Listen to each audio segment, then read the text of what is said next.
Sharing the screen. Okay, so we're talking about the subjunctive and how to use it in Spanish. And I've given you a number of instances, a number of examples, a number of ways that it's used. Another way that the subjunctive is used is with impersonal opinions. It's advisable that. It's better that. So an example, it's advisable that you leave. Now, if we were to do this in English, it wouldn't be in the subjunctive, it would be in the indicative. You can't really tell when you're using I, you, we, they, but you can tell when you're using he, she, and it. In Spanish, the structure would be the subjunctive. In English, the structure is indicative. The meaning might be the subjunctive, but the structure is indicative. And let me show you. I would not say it's advisable that he leave. Maybe I would say it, I don't know. It doesn't sound that horrible to me, but I'm afraid the reason it doesn't sound that horrible to me is that I know the subjunctive, I know what it is, blah, blah, blah, blah. But just imagine you don't know the subjunctive, you don't know what it is, you don't know this is a subjunctive sentence, an impersonal opinion, and you wonder, she's an English teacher and she writes, it's advisable that he leave, versus it's advisable that he leaves, and everybody know it's I, you, we, they leave, he, she, it leaves. So sometimes this is the dilemma of a language. Do you speak the language as officially is correct? Or do you speak the language how it's actually spoken and how people actually understand it? So it's better that you leave. It's better that he leaves. Although correctly, it's better that he leave. And in Spanish, you would say, es mejor, that's the one that's better, or es aconsejable, conveniente, que te vayas. Vayas is the subjunctive. Oh, by the way, that's reflexive pronominal verb. The verb irse, which is different from ir. And once again, we haven't looked at this, all the different forms of the irregular verbs and all the different irregular verbs. But this is the verb ir. And the verb ir is totally irregular. In the present indicative, it's voy, vas, va, vamos, van. That's in the present indicative. That's why you're not seeing this here. But in the subjunctive, it's vaya, vayas, vaya, vayamos, vayan. And this stuff you have to memorize. You have to get it under your hat, get it in your heart, in your soul, whatever. Make it second nature. So like that, you can do it, just like you can do it like that with the verb to be. I am, you, we, they, you, we, they are, and he, she, it is. I used to be able to do it quicker than that, but you get it. Okay. So this is called impersonal opinion. When you say it's fantastic that, it's horrible that, and then the next clause after the K, and that's K is that. After the clause that, and what's horrible, that he doesn't speak Chinese, or he hasn't come home yet, or whatever. That's all, that part is in the subjunctive. That's the subjunctive part of the sentence. Okay. So it's advisable. So I have this a little bit mixed up here. Es mejor, it's better. It's advisable. You could either translate it as es aconsejable or es conveniente. Convenient, advisable. You don't really say it's convenient that. I guess you can. All right, okay. Now that the verb in the next clause is in the subjunctive. The subjunctive. You also use the subjunctive when you're using maybe or perhaps, because there's doubt. Do that. There's doubt. Maybe he knows, but maybe he doesn't. So there's doubt. And one of the uses of the subjunctive is to express doubt.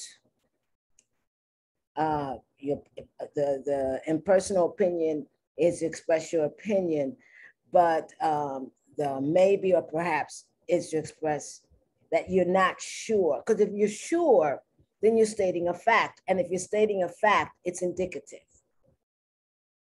See, it goes round in circles. If you're stating a fact because you're sure, if you say he knows, then that's stating a fact. That's indicative. But the minute you put maybe or perhaps, you're telling me that I'm not sure. He could know, or maybe he doesn't know. So if you have maybe he knows, then the sentence is in the subjunctive. So it's tal vez, puede ser, a lo mejor. That's how you say maybe or perhaps. Tal vez, puede ser, a lo mejor. And then the verb knows, sepa. Once again, that's an irregular verb. It belongs to the verb saber. Saber is an irregular verb. It's not super irregular in the present tense. In the preterite, it is super irregular. In the present indicative, it's not super irregular. The yo form is irregular. Say, sabes, sabe, sabemos, saben. So it's only irregular in the present indicative tense with the yo form. In the preterite, it's very irregular. It doesn't look anything. Supe, supiste, supo, supimos, supieron. I mean, it looks nothing like the verb saber. In the, in the imperfect, not irregular, sabía, sabías, sabía, sabíamos, sabían. Not irregular at all. But in the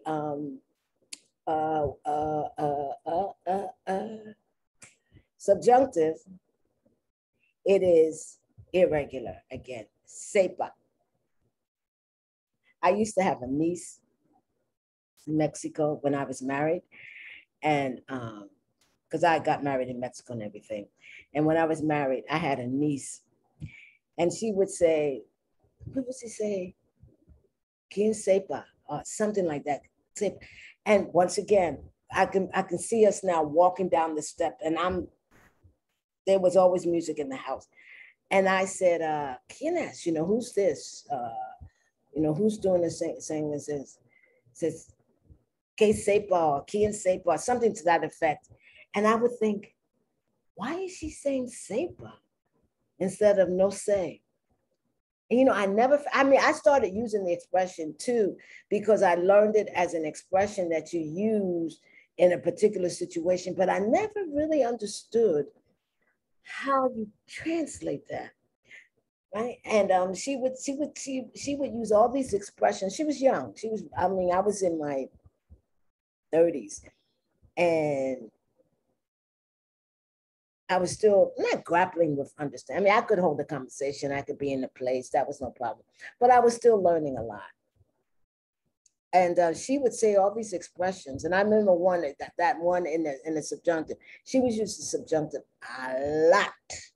Okay, so let's look at it in the subjunctive, the conjugation. It's sepa, sepas, sepa, sepamos, sepan. Okay, so this is the verb saber, which is totally irregular. So here we're looking at other uses of the subjunctive. I think I'm just going to let this card stand on its own because the next card, yeah, I'm gonna just let it stand on its own because the next card are keywords. Like I gave you keywords with the preterite. I gave preterito. I gave you keywords with the imperfect. Now I'm going to give you keywords or key concepts or ideas with the subjunctive. I even made a placemat. Let me show it to you. Let me show it to you. I have it under here. Okay. This is a placemat. I don't know how well you can see it. I'm going to put it closer to the camera. It's a placemat, and it has all the different, like different clauses, different expressions that you use. And I just, when I'm eating, I put this under my plate, like you put any placemat, and boom. And I said, this is a good way. You're eating, not even realizing that you're seeing it. And it's a good way. I also do this with idiomatic expressions. I make placemats. Okay, so I'm going to leave this alone. I'm going to have to stand alone. And then the other cards will come after. I don't want to mix it with any other cards. So this is Coralla Ficken McLean. Welcome, WYLCONE.com. And we're talking about the subjunctive, my favorite grammatical structure. I like that, and I like the imperfect. I think I like the imperfect, but I love, because it took me such a long time to learn the subjunctive. I mean, I knew the structure, but I mean to understand how it's used. It took a long time, a very long time. So, thank you. If this video has been of any help, I would appreciate it if you would subscribe. If you are, or you would give me a like. So I'm going to stop sharing and say thank you. Bye-bye, and have a good day.